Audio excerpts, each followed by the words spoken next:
Herr Fahrlehrer? Jo. Kann ich die Theorieprüfung schon machen?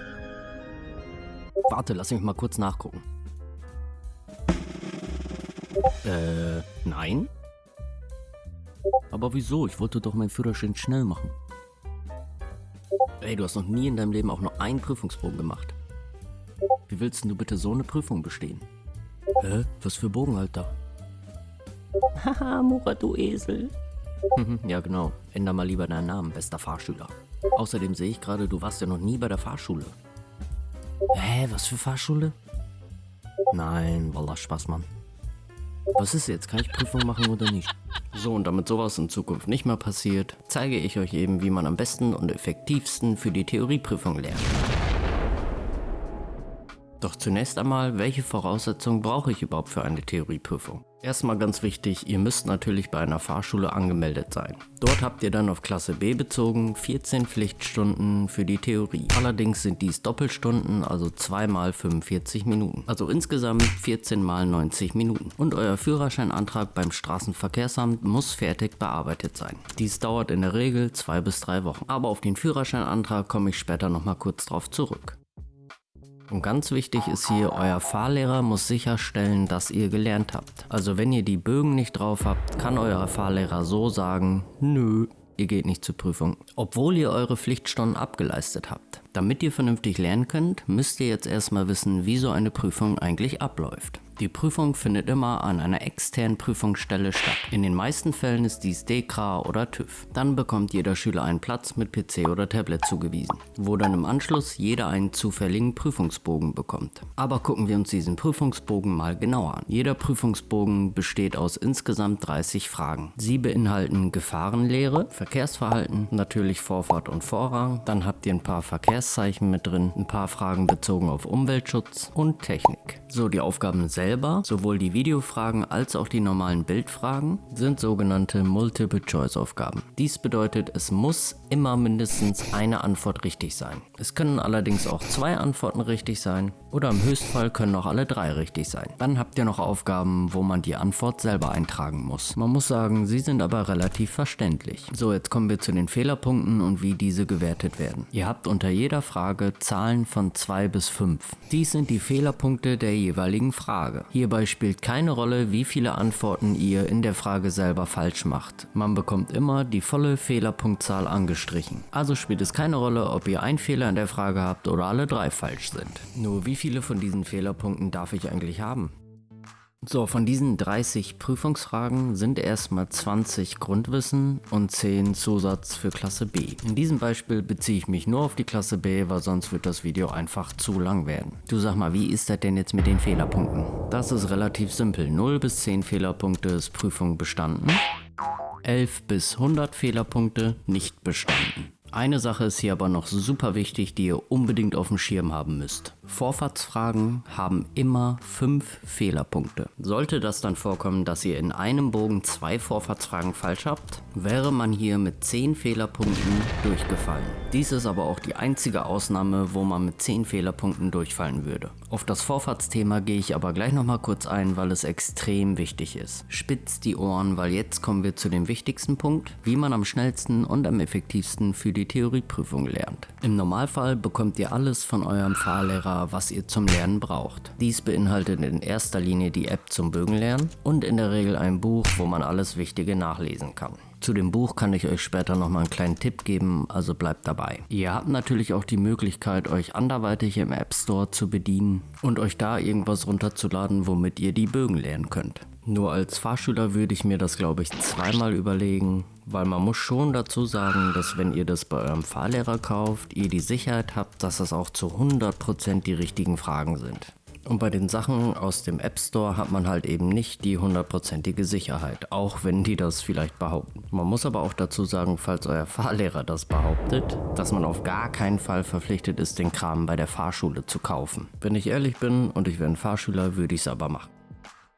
Wie lerne ich am effektivsten? Natürlich zum einen über eure App. Wer Bock drauf hat, kann auch ein Paket mit 60 Oldschool-Bögen bekommen, also Papierbögen. Da die meisten von euch aber mit der App lernen, gucken wir uns die mal genauer an. Hier habt ihr zum einen einen geführten Lernweg, wo man aber letztendlich auch nur die Bögen lernt. Aber schauen wir uns doch mal das Zusatztraining genauer an. Hier habt ihr einen Reiter, der heißt Prüfungstests. Diese Tests sind extrem wichtig, weil dies sind quasi genau dieselben Bögen, die ihr bei der Prüfung auch bekommt. Macht ihr sie nicht, wisst ihr niemals, ob ihr eine Prüfung schaffen würdet. Und euer Fahrlehrer übrigens genauso wenig. Aber wir haben da noch andere Möglichkeiten, keine Angst. Also macht ihr einfach im Endeffekt so lange Prüfungsbögen, bis dir die Teile aus den Ohren wieder rauskommen. Und dann am besten noch ein paar mehr. Wichtige Info noch, der Führerscheinkatalog beinhaltet ungefähr 1100 Fragen insgesamt. Und sollte man nur die Prüfungsbögen machen, wiederholen sich die Fragen irgendwann und ihr werdet sicher jede Frage mindestens einmal bekommen. Also ihr müsst euch keinen Kopf machen, dass irgendwelche Fragen da nicht bei sind. Ich gebe euch mal ein paar Tipps zum Lernen mit an die Hand. Lest die Fragen auf jeden Fall mit Kopf und Verstand, weil sonst lernt man am Ende doppelt. Und ehrlich gesagt, das ist ja das Letzte, worauf man Bock hat. Nehmt euch auf jeden Fall genug Zeit für die Fehler und versucht sie zu verstehen. Und dann müsst ihr nur so lange lernen, bis ihr konstant unter 10 Fehlerpunkte kommt. Und mit konstant meine ich auch wirklich konstant. In der Regel kommt man dann hier mit 4 bis 6 Bögen nicht wirklich weit. Normal sind das dann so eher 50 bis 80 Bögen. Ja, 50 bis 80. Nur damit man mal so ein Gefühl dafür bekommt, was wirklich richtig lernen bedeutet. Um dann nochmal auf die Vorfahrt zurückzukommen. Ihr wisst ja mittlerweile, dass man mit 2 Vorfahrtsfragen sofort durchfallen würde. Dies bedeutet im Umkehrschluss, ihr dürft da auf gar keinen Fall Fehler machen. Das Gute ist aber, sobald man die Vorfahrt geschnallt hat, sind die Fragen ein Kinderspiel. Also tut euch den Gefallen und seht wirklich zu, dass ihr die Vorfahrt wirklich lernt und von Grund auf versteht. Weil wenn ihr dann Bögen lernen wollt und ihr habt die Vorfahrt noch nicht wirklich verstanden, ist es relativ schwer, die Vorfahrt über die Bögen zu lernen und zu verstehen. Also seht zu, dass ihr die Vorfahrt wirklich drauf habt. Entweder über den Theorieunterricht, Thema Vorfahrt, oder lasst euch die Vorfahrt von eurem Fahrlehrer vernünftig erklären. Und dann fangt ihr im besten Fall an, Bögen zu lernen. Ihr könnt selbstverständlich auch vorher anfangen, aber ihr müsst die Vorfahrt verstehen. Der Rest lässt sich ziemlich gut übers Auswendig und über die Prüfungsbögen lernen. Den versprochenen Tipp gibt's hier.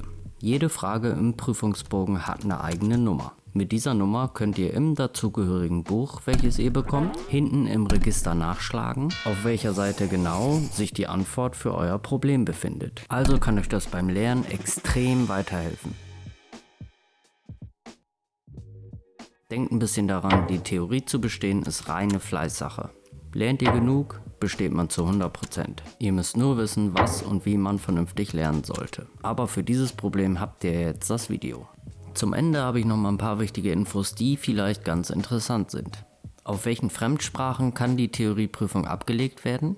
Englisch, Italienisch, Französisch, Portugiesisch, Griechisch, Türkisch, Hocharabisch, Polnisch, Russisch, Kroatisch, Spanisch und Rumänisch.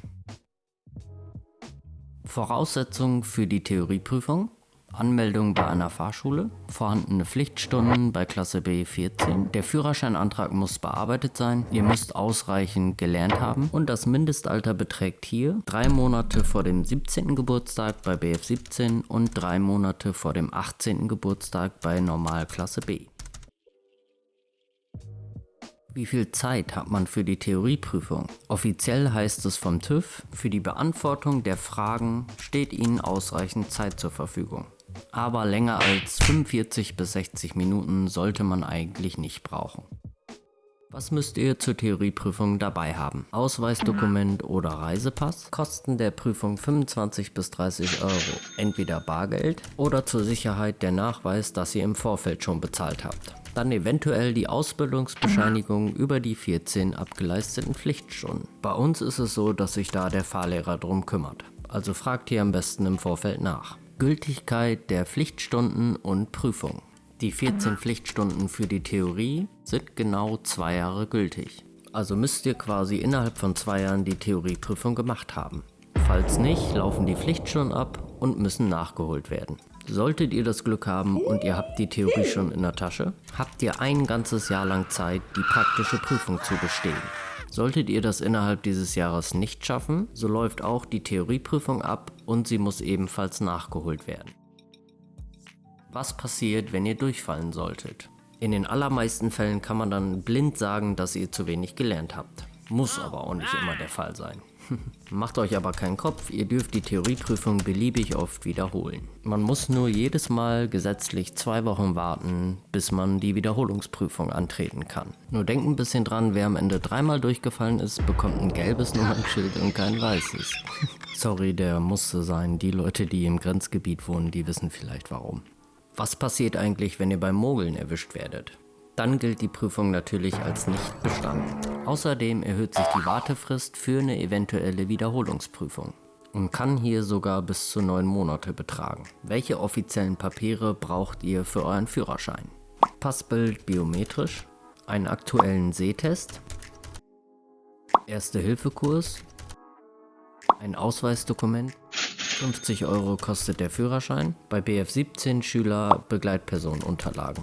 Bei Fahrschülern, die eventuell einen ausländischen Führerschein umschreiben möchten, da müsste dann auch noch der originale Führerschein plus eine beglaubigte Übersetzung dabei gelegt werden. Wichtig ist hier, die gesammelten Unterlagen können nur komplett eingereicht werden und müssen dann beim ortsansässigen Straßenverkehrsamt abgegeben werden. Bei uns kann das auch in der Fahrschule abgegeben werden und wir regeln das dann für die Fahrschüler. Nach 2 bis 3 Wochen wird dann euer fertiger Führerschein zur TÜV-Station geschickt und dort liegt er dann zur Abholung bereit. Liegt euer Führerschein dann vor, seid ihr berechtigt, die Theorieprüfung abzulegen. Naja, sofern ihr natürlich die anderen Voraussetzungen, die in dem Video besprochen wurden, alle erfüllt habt. So, ich hoffe doch ganz schwer, dass ich nichts Wichtiges vergessen habe. Falls ihr von der Prüfung sein solltet, macht euch einfach nicht zu verrückt. Es gibt wirklich Schlimmeres, als bei der Theorie durchzufallen. Und wenn doch, dann macht ihr halt in 2 Wochen normal. Ist doch gar kein Thema.